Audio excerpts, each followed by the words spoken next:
From Cabbagetown, ladies and gentlemen, the Royal Canadian Air Farce.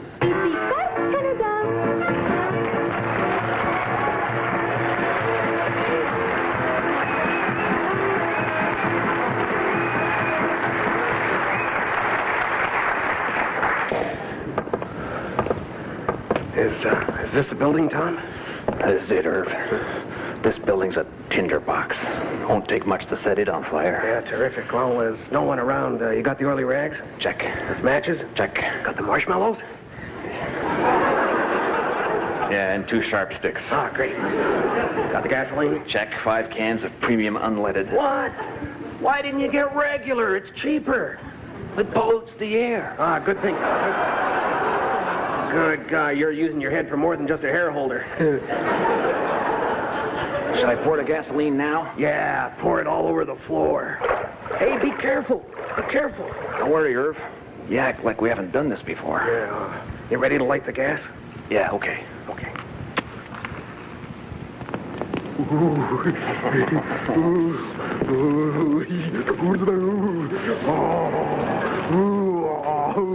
Oh, look at it burn.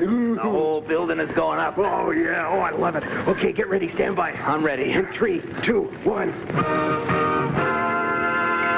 This is Channel 1 Eyewitness News. The phantom arsonist has struck again.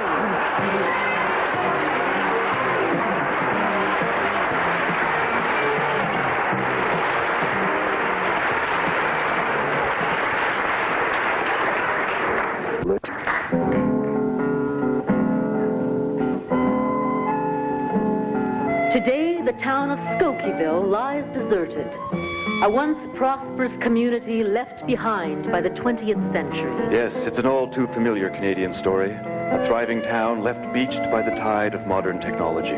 Today, the door hangs off the hinges at the general store. Clouds of dust billow through its echoing gloom. Nevertheless, every hour on the hour, proprietor Elwee Flood gives the cheeses a going over with a feather duster. Elwee remembers the old days. Oh, I remember the old days. You know, farmers had come from 50 miles around wanting flour, fancy clothing for the wife, ribbons for the kids, baling wire, bathtubs, you name it. And you provided them. No, we never had any of that stuff. And then for some reason, you know, they stopped coming. Skokieville, place of forgotten hopes. A town that thought it would someday be up there with Arnprior, Aylmer, Agassiz, Coronach, Kakuna, and Salmonar. But such grandiose dreams were not to be. Skokieville Mayor J.C. Hingle remembers. Yeah, we applied for federal funds for new industry, but the only money we could get was for a fish canning factory, so we built a fish canning factory. Why didn't it work? We're 2,000 miles from the bloody ocean, no fish. That wasn't the first time we tried to modernize either. We had the world's first nuclear power plant here. What, here in Skokieville? Damn right, we were way ahead of our time, but it didn't work. There weren't no nuclear fuel back in 1922. As each succeeding generation of Skokieville grew up, the residents sent their children away to go to school. Kids that never came back. Why did they send their kids away? Alice Barnes, town teacher for 50 years, tries to remember. Well, I think it was for the parents wanting me to learn their kids for them to speak proper. Mind you, I could have did the job here, because they was wronger about that than nothing. See, with only 30 kids, I would have had me 5 classes with, 11 and 8 kids in each class, and 2 45-minute lessons every hour. Now, that's 4 lessons and maybe an 8 or 11-hour day? Let's see, 4 plus 8 is 6. If 6 boys had 5 apples...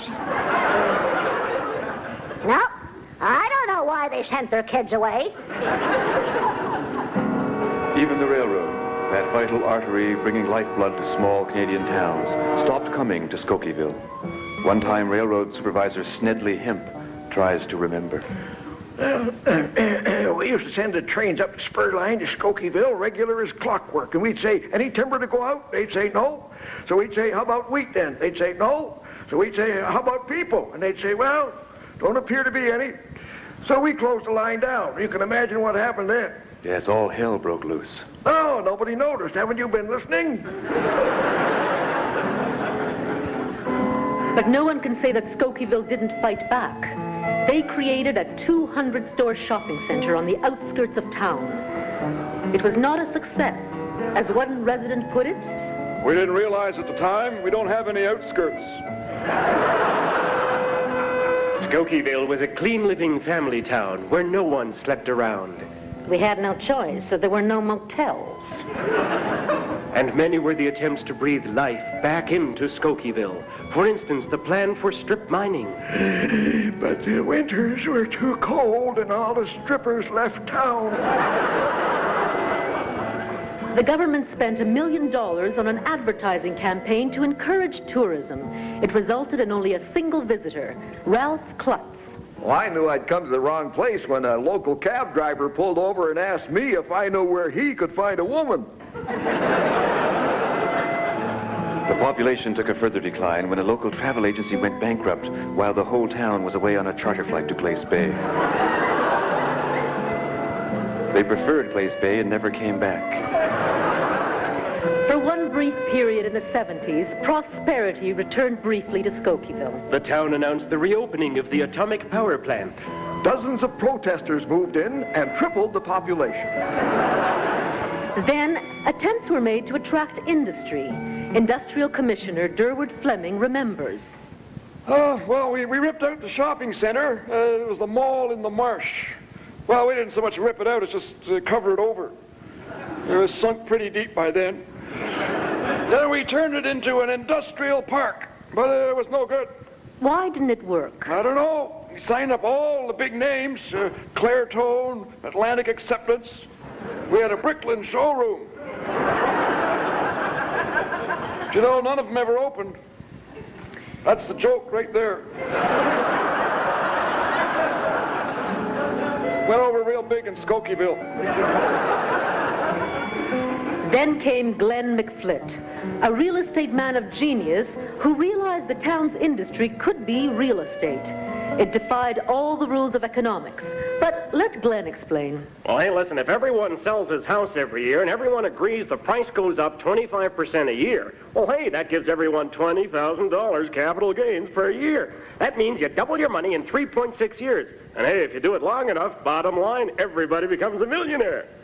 There's no way that'll ever work. Hey, get serious. That's what keeps Toronto going.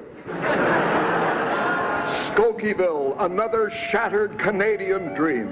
Or is it? Mayor J.C. Hingle may have the answer. His scheme is as startling as it is simple. A scheme that will end 100 years of slumber for Skokieville and make it famous on the 6 o'clock news. Yes, sir. We found a way to make this place as well known as Gimli, Buffalo, or Mississauga. We're really going to put it on the map. How are you going to do that? Well, it's simple. We're going to spill PCBs all over the highway.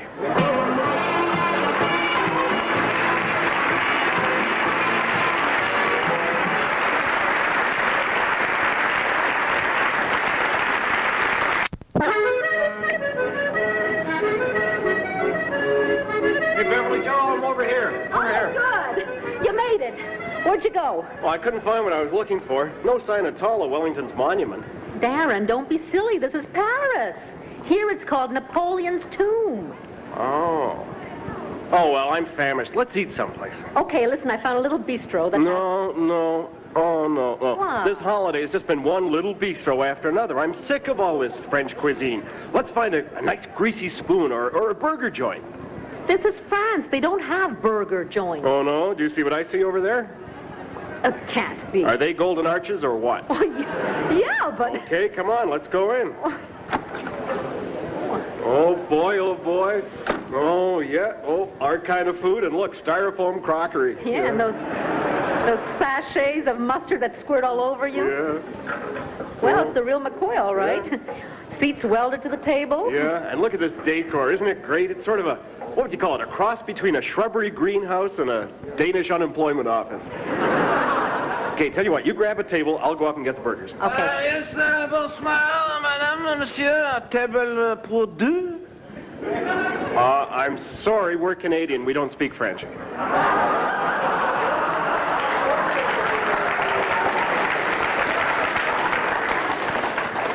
Well, in that case, table for two? Oh, you don't have to make a fuss over us just because we're Canadian. We can go up and get our own food. Well, no, then. that is not possible, madame, monsieur. There is only waiter service here, eh? What? Darren, maybe they run things differently over here. Let's just sit down. Oh, okay. So now, make yourself comfortable. Let me. Would you like an aluminum ashtray? Oh, thank you. Now, if I may be so pleased as to take your order. Okay, I'll have the Big Mac, and Bev here will have the quarter pounder with cheese. Big Mac? Yeah. Quarter pounder? This is a restaurant. We're supposed to talk food, not weight training, you know? Then what's your main dish? Well, the special of the day is bœuf rôti sur pain avec fromage double et le works. Okay, and how much does the meat weigh? 1/17 of a kilo. Uh-huh, and what's that in ounces? It's about a quarter pound. I thought so. What does it look like? Well, it's a little... Oh, you mean the whole dish? Well, there's a picture of it up on the wall. Oh, well, that's a quarter pounder with cheese. Yeah, this has got to be the craziest McDonald's I've ever been in. It is very simply, monsieur, that we in La Belle France, home of La Belle Cuisine, would not stoop for one moment to operating a fast food outlet with all the depravity that implies, eh? It may say McDonald's over the door, but inside it is truly French. I could not lower my standards. I once served in the underground. Oh, what did you do in the underground? I cleaned out the stations. Now, would you care to order? Oh, the heck with it. Sure, bring us the chicken McNuggets. Chicken McNuggets? There's a picture of them up there. Ah, yes, you mean les petites balles de coq. What the heck does that mean? What's that mean? Chicken balls. Now, look, you. Oh, Darren, he didn't mean anything by it. Relax, honey. All right, tell you what, let's have an Egg McMuffin, okay, honey? You want sure. one? I want two. 2 Egg McMuffins. De oof McMoof.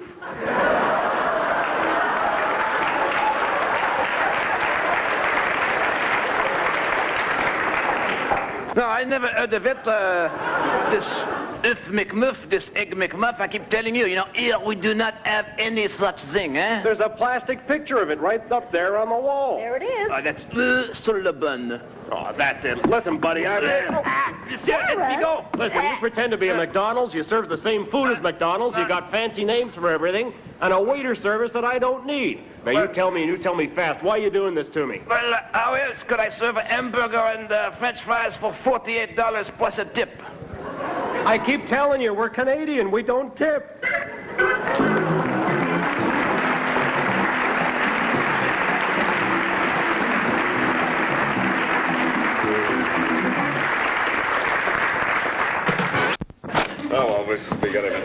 I'm sorry I'm late, everyone. But CBC has more bad news. We have to cut 10 more executive jobs. No way, not 10 more!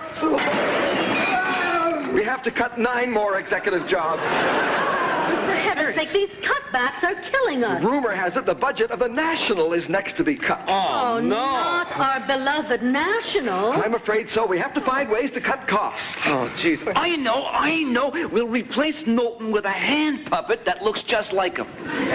Don't be ridiculous. CTV already thought of that. I'll believe it. Come on. Here, look at this videotape of last night's CTV News. The CTV National News with Lloyd Robertson and a hand puppet. Good evening, I'm Lloyd Robertson. And I'm Mickey the puppet. Our top stories. The dollar is in bad shape tonight. Just like your suit, Lloyd. There is rioting in Lebanon. They probably saw your telecast last night.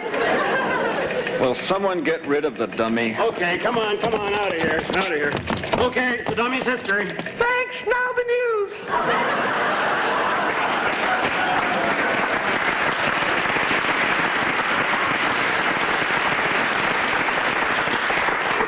Gee, I like the puppet. Hey, any chance we can steal him away from CTV? No, it's too late. He's already going over to 60 Minutes.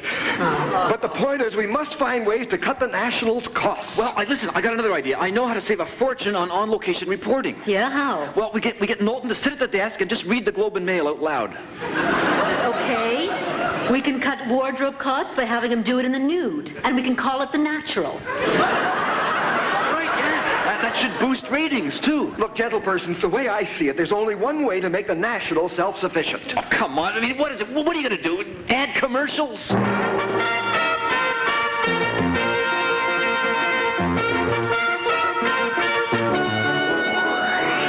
National, brought to you in part by Stay Free Mini Pads. Good evening, I'm Knowlton Nash, and it's been a heavy day for news. There is a new development tonight in the Ernst Zundel case. The Jewish community has published a booklet stating that Ernst Zundel never happened. And in a related story, Canadian immigration officials are investigating the possibility of deporting Ernst Zundel to Israel.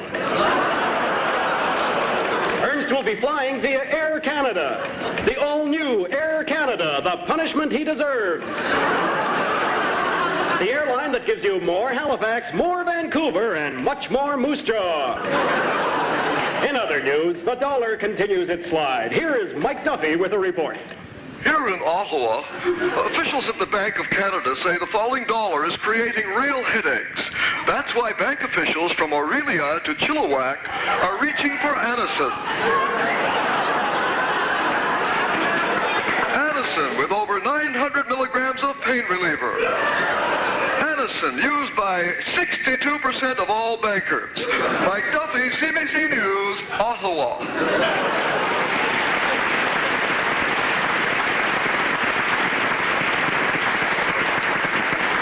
Mike Duffy's wardrobe, courtesy of Army and Navy tents.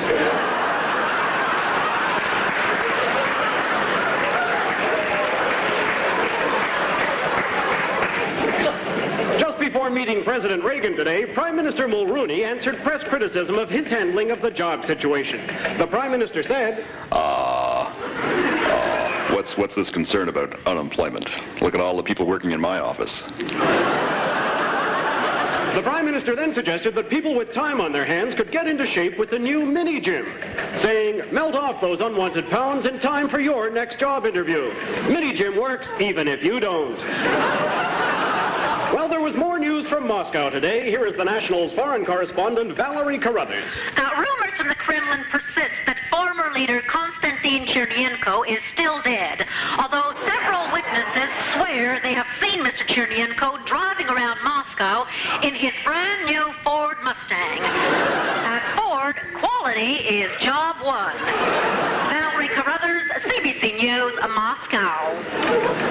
There was an attempted takeover of the El Salvador government by guerrillas today. Afterwards, the rebel leader agreed to appear in this exclusive national report.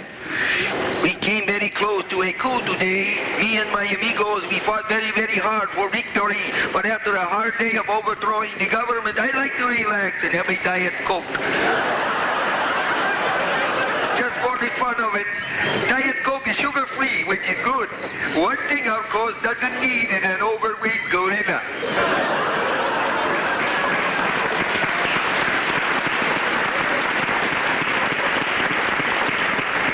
And that's it for The National, brought to you in part by Polident, Sominex, and Preparation H. I'm Knowlton Nash saying good night, and hey, Canada, it's Miller time.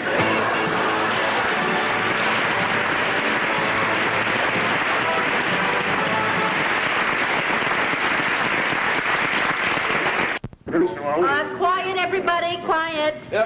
Okay. Thick and Rich Foamy Shaving Cream commercial, take one. I'm standing on a busy freeway to see if Thick and Rich Foamy is strong enough to stop a fully loaded 18-wheeler transport truck coming at me at 60 miles an hour. Go, pull it. Cut! Thick and Rich Foamy commercial, take two. I'm a different announcer. I'm standing on a railroad track to see if Thick and Rich Foamy Shaving Cream is strong enough to stop a reconditioned 19th century locomotive pulling 17 boxcars. It's coming towards me.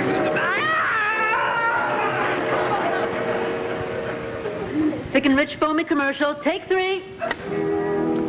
I'm yet another announcer. I'm in South America, and I've covered my entire body with Thick and Rich Foamy to see if it's strong enough to stop a volley of bullets from a crack firing squad. Ready? Aim! Fire! Apparently not! Thick and Rich Foamy, take 4. Hey, is Thick and Rich Foamy Shaving Cream strong enough to stop the Toronto Maple Leafs?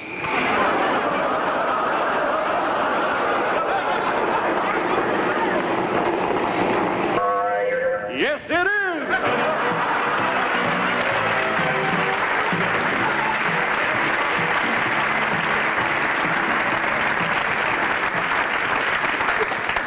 Ladies and gentlemen, as Air Farce has always upheld the ideal of equal time for all points of view, we are now pressured to present the views of the Honorable Member for Kicking Horse Pass.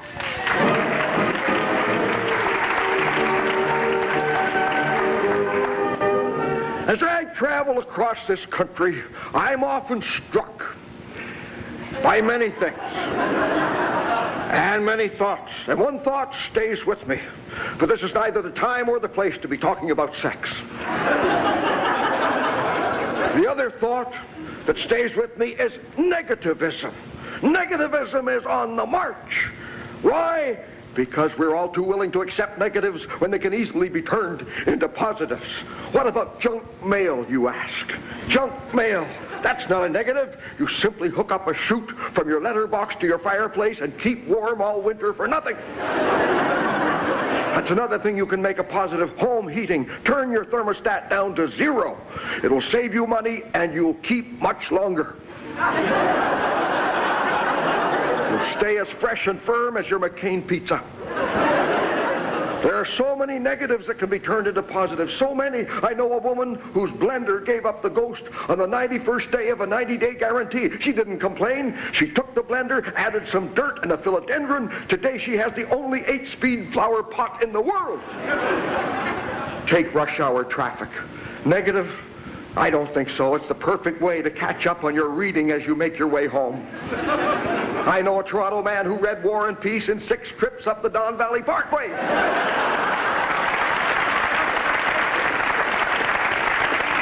How many Canadians I've heard complaining about salt on the roads in winter? That's a positive. No invading army can ever take over this country. Their tanks will rot. That's another thing. Our armed forces, our Army, our Navy, our Air Force, how can they be positive? By amalgamating with the Mounties and the Post Office and all wearing one common uniform. An invading army wouldn't be able to tell if it was being bombed, patrolled, picketed, delivered, shot, sorted, or shredded, or sunk.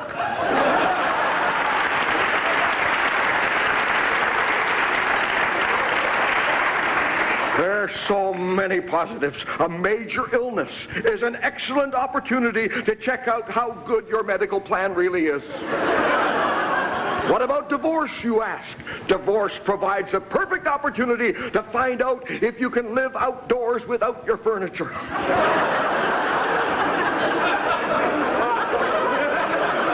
Economics? So what if you can no longer afford that winter vacation in Florida? Take your Canadian money and spend your 2 weeks in Labrador and enjoy all the money you'll save on suntan oil. Yes, you can even take a positive attitude to your country's monstrous national debt. Don't look at federal spending as being your tax dollars permanently invested in something you never wanted. When you see a Petrocan commercial on television, remember you own part of that car that's getting a fill-up on that oil rig out in the middle of the Atlantic Ocean.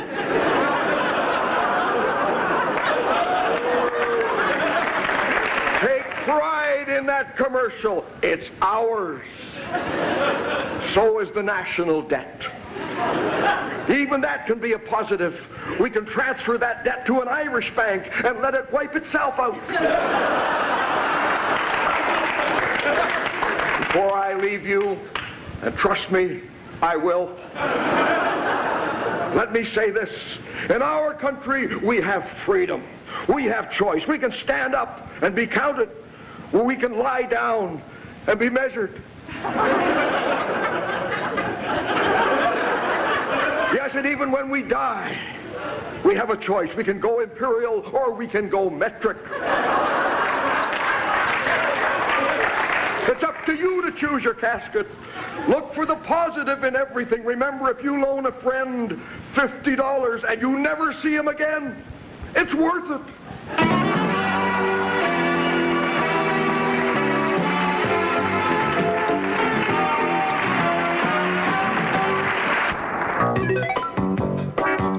And now, let's stroll down Sussex Drive and meet the happy pair with smiles for miles.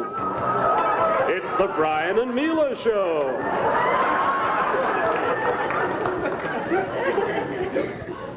Hi, Mr. Prime Minister. Hi there, Mrs. Prime Minister. Brian, you looked absolutely lovely on Question Period today. Oh, thank you. Brian?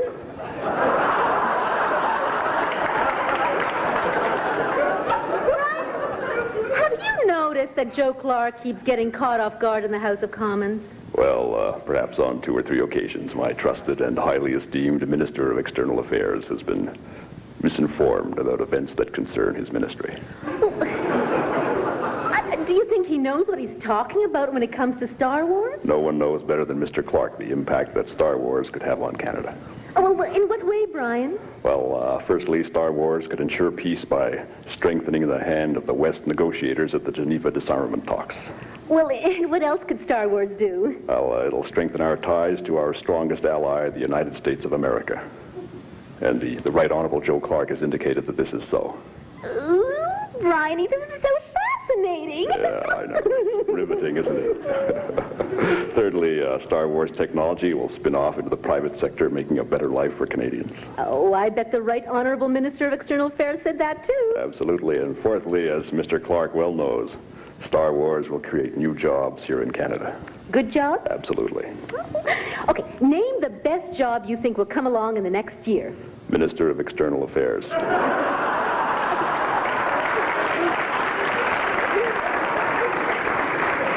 Oh, Brian.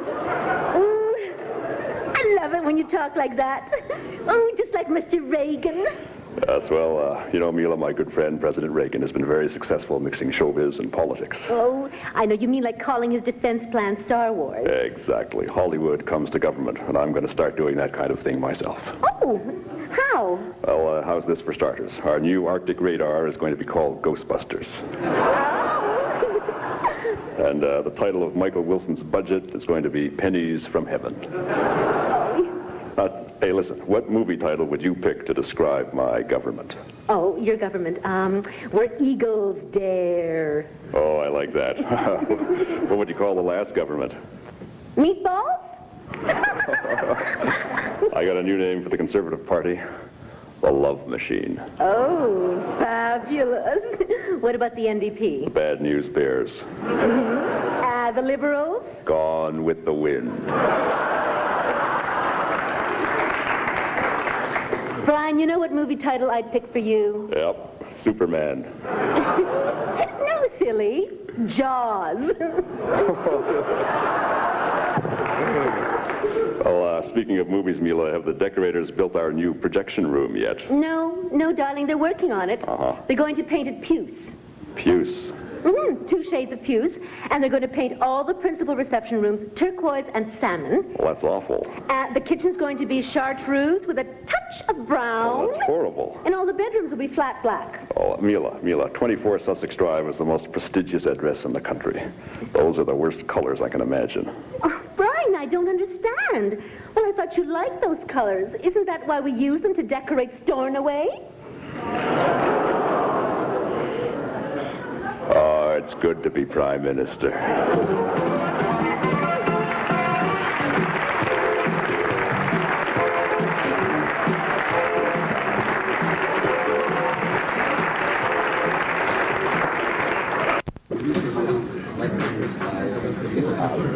Attention, attention please.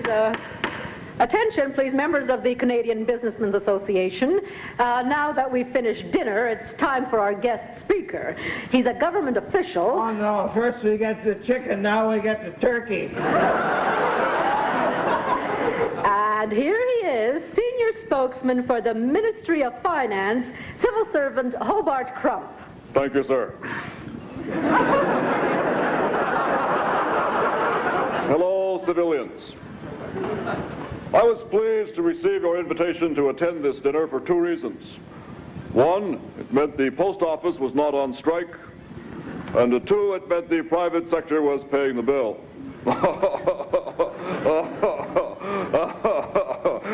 However, it is not my intention to be amusing today. Don't worry, you're on safe ground. I want to talk to you about the economy. Let me give you an example of the new government efficiency as practiced by the Department of Agriculture. At the beginning of last summer, in order to dispose of light kitchen wastes, the department bought a 50-pound pig for $50. At the end of the summer, the pig weighed 500 pounds, so it was sold for $50. We got a good deal because it was by now a used pig. Takes one to know one. This is the same kind of progressive thinking that the government is bringing to the economy as a whole. The government is not wasting its time. Not like you're wasting ours. We're moving ahead in other areas as well. Very soon the multi-million-dollar McDonald Commission will explain why people who do not have jobs are not working. And why they consider themselves to be unemployed. Another Royal Commission has just revealed that we can get almost half of our solar energy requirements from the sun.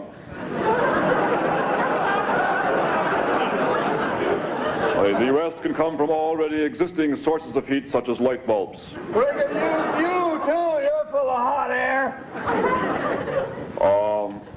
Our economic parameters involve the inverse proportion of the unemployment rate factored into the gross national product times the square root of the resource sector, against which is measured the indexing function of non-renewable sources of investment capital, which, when disincentived by the increase in the money supply, correspond over the projected rate of inflation versus real growth. Talk about hot air. You can get a job blowing up truck tires. Sir, I must ask you to hold your comments until after I've finished. I may not live that long.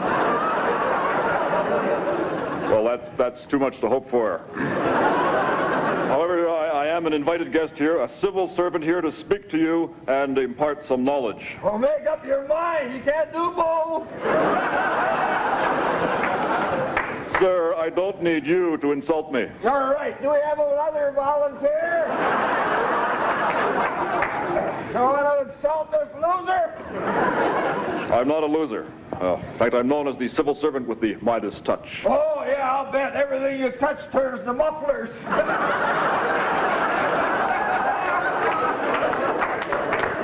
Listen, I'm sick of people like you picking on us civil servants. And get out of the civil service and get a real job. Oh, I'm not that sick. Oh, no? Have you looked in the mirror lately? Sir, might I ask you to stand up, if you can? Maybe someone will recognize you and take you back to your cage. In closing, ladies and gentlemen, let this man be a lesson to all in this audience today. Never drink on an empty head. Thank you very, very much, Mr. Crump, for those inspiring words. You're welcome, sir. I now call on our president to officially thank you. Mr. President? Mr. Crump, I want to thank you for speaking to us today. I only wish you could have gone a little longer. I was just warming you up. You're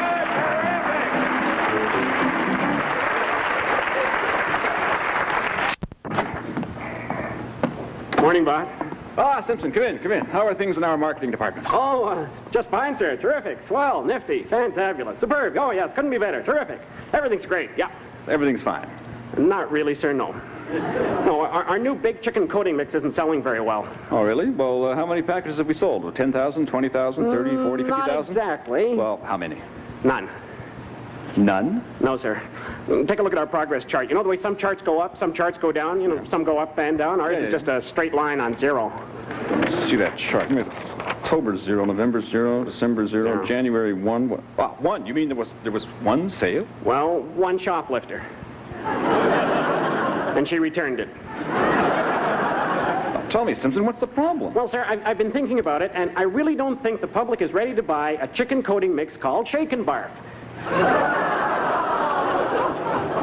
That rings a bell. You know, we had the same problem with that cold remedy that didn't sell. Oh, yeah. What was that called? Pot of snot. Remember, sir? Yeah. It did just about as poorly as our armpit soup and those frozen slug ice cream bars. And I thought we had a winner with our long life soup mix, fungus in a cup. Now, what about our desserts for athletes, the toe jam tarts? Oh, jeez. Well, just face it, sir, the public is not buying our products. Oh, I guess you're right, Simpson. Boy, it's a good thing we've got that exclusive catering contract. Oh, I'll say we'd never sell any of these products if we didn't have that snack bar concession on Via Rail.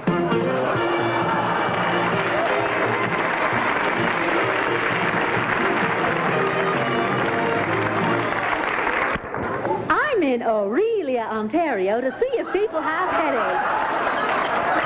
Not everyone in Aurelia takes Anderson aspirin, but over 39% of them do. We're here to find out what's wrong with the other 61%.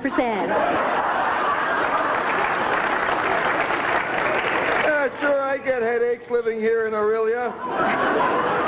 You mean Aurelia? Oh, my wife gets them, the kids get them, even a Scruffy, our dog, gets them. Once my uncle thought he had one, but it turned out to be a false alarm. His hat was too tight and it cut off the flow of blood to his head. Yes, lots of people get headaches, including this gentleman. That's where you're wrong. I don't get the headaches. And how long have you lived in Aurelia? No, I'm from Gimli, Manitoba. There you have it, another person from Aurelia with a headache. And that's why we are here in Aurelia, headache capital of the world. And it's so beautiful here in Aurelia that, oh, my head hurts. I must see more of Aurelia. Oh, my head is getting, my head's bad. All right, miss, it's time to go. Oh, no, I must see more of Aurelia. Yeah, well, they're waiting for you at the home. Oh, no, the Aurelia home? Yeah, well, come along.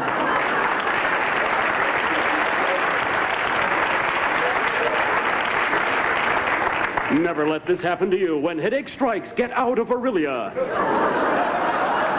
A message from the Gimli, Manitoba Chamber of Commerce.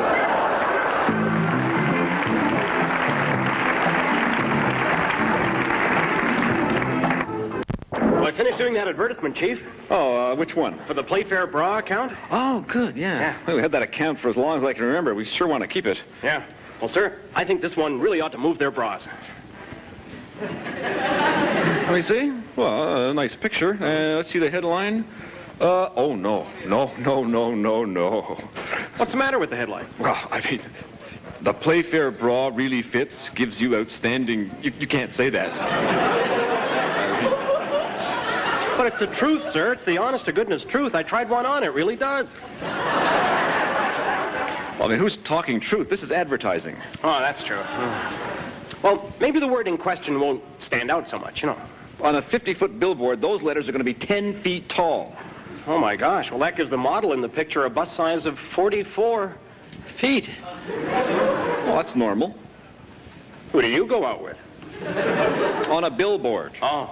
Well, sir, what if instead of using the full word in question, brief as it is, we use just the first and last letter and put asterisks in between? Playfair gives you outstanding T****S. And have half the population wondering why they need a bra for their tots? Well, you got a point there, sir. Maybe we could use a euphemism or some other slang. Gives you outstanding knocker. Not that one. Oh. No. Well, tell you what if we make up our own word? Well, now that's a possibility. Like what? Let me see. What's a good word? I got it, sir. I got it. Bullbees. Bullbees? Yeah. It's got the right sound. Yeah. Bullbees? Yeah. It's kind of friendly, eh? Yeah, it's kind of nice. Playfair bra. Gives you outstanding bullbees. Won't that be a little confusing? I don't think so, sir. They'll still know we mean... No, please. Now, this ads, it should be tasteful and discreet. Well, like all our ads, sir. How about if we go the medical route? Maybe. What do you have in mind? I don't know, something like Playfair bras for mammarial magnificence. Sounds like we're trying to save the whales. All right, sir. How about just something very simple like Dare to be big with Playfair? What are you doing? I mean, what are you, recruiting for Weight Watchers? That's no good. Listen, I can tell we've got a creative block here. Okay, back to the drawing board on that one, sir. I'll come back to you tomorrow. Okay, what's next? The convenience store ad. Now, have you got that one done? Oh, yes, sir. Yeah, I think you'll like it. Right here. Mm-hmm. See this? The photo shows the new 5-liter size. Yeah. And the slogan is, Max Milk. We've got the biggest jugs in town. Perfect. Okay.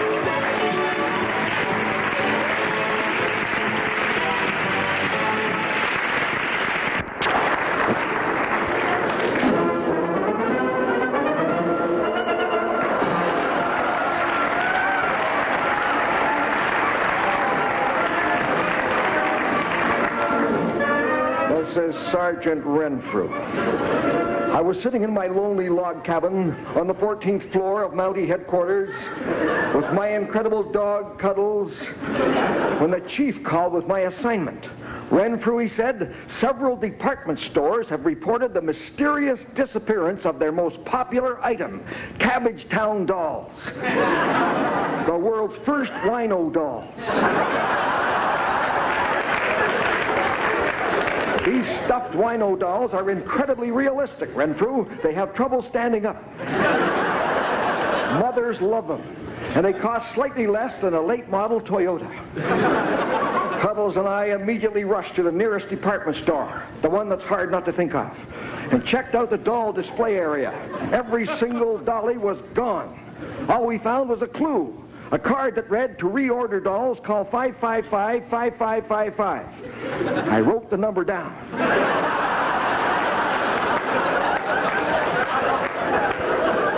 Then I phoned Mountie headquarters to have the number traced. There was a ringing on the other end of the line. Then a voice said, "This is Mountie headquarters. All our lines are busy.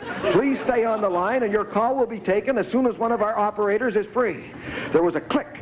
Then I heard Afternoon of a Faun by Debussy. The full-length version. Twice. Just as I was about to hang up, a voice came on. All our operators have left for the day. Please call again tomorrow. You have been listening to Afternoon of a Faun by Debussy. Now sadly out of print. Cuddles and I had to try another approach. We went to see the department store's manager, a woman named Anna Nervosa. She was 6'3", all ribs. Thermometer with rungs.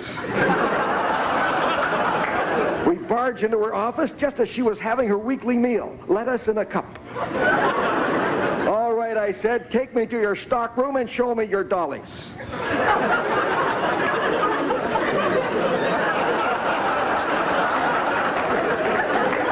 When I regained consciousness,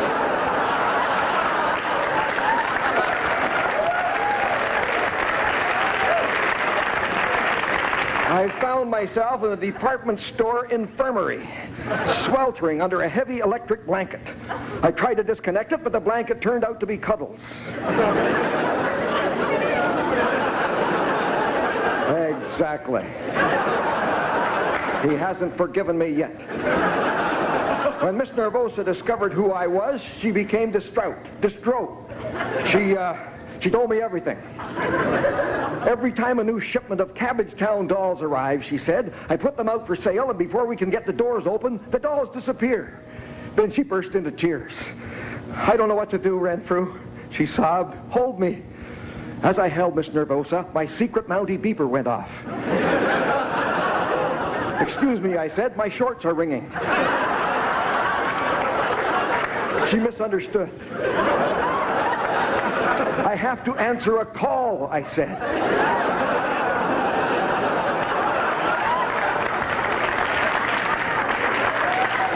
Again, she misunderstood.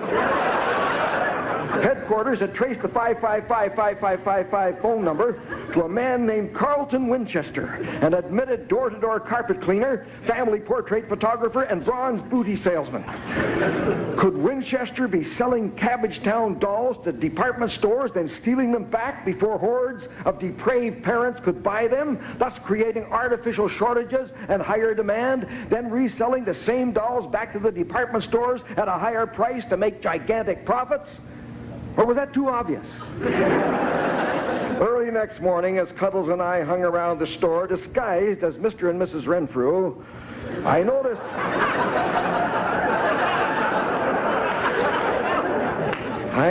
something strange in the new shipment of Cabbagetown dolls. One of them looked sober. It was Carlton Winchester. Before I could stop him, he grabbed up all the dolls and ran for the rear exit, just as a stampede of desperate, deprived mothers came charging through the front doors. When they spotted Winchester with his arms full of dolls, it was all over. They grabbed some staple guns and opened fire, and pinned Winchester to the wall. As he dangled there, like a puppet on a staple, he admitted he was selling Cabbagetown dolls to department stores, then stealing them back before hordes of deprived parents could buy them, thus creating artificial shortages and higher demand. A scheme only a professional crook would ever think of. Today, the government has taken control of selling dolls under the Doll Utilities Marketing Board.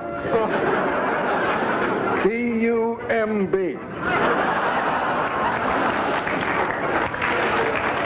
Since then, not one doll has been stolen or sold.